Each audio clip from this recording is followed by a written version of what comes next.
નમસ્કાર મિત્રો, હવે આપણે જોઈએ અર્થાલંકાર અને અર્થાલંકાર શીખવા માટે આ બે બાબત આપણને આવડવી જ જોઈએ, તો જ એની વ્યાખ્યા સમજાય. એ છે ઉપમેય અને ઉપમાન. જો આ અલગથી અલંકાર નથી, પણ અલંકારને સમજવા માટેના બે મુખ્ય પાસા છે. આ વસ્તુ સમજાવવી ખૂબ જરૂરી છે. આપણે ઉદાહરણથી જોઈએ. અહીંયા એક ઉદાહરણ લઈએ અને બેયમાં હું લખી નાખું છું, બરાબર, કે બાળકના ગાલ કોમળ છે.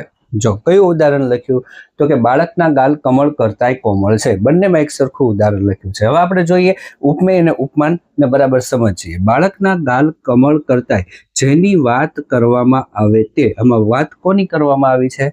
બાળકના ગાલની. કમળની કરવામાં આવી નથી. એટલે બાળકના ગાલને શું કહેવાય?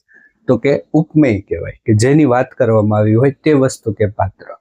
હવે આવી જઈએ ઉપમાનમાં, જેની સાથે સરખામણી કરવામાં આવી હોય. હવે આ મુખ્ય વસ્તુ છે, એની સરખામણી કરવામાં આવી કમળ, તો આને કહેવાય ઉપમાન. ઉપમાન શું થયું? કમળ. હવે સાધારણ બાબત શું છે? સાધારણ ધર્મ.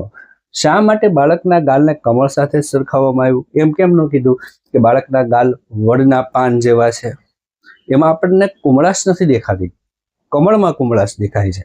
બાળકના ગાલ પણ કોમળ છે, કમળ પણ કોમળ છે. તો આ કોમળ એ છે ને, આ શું કહેવાય?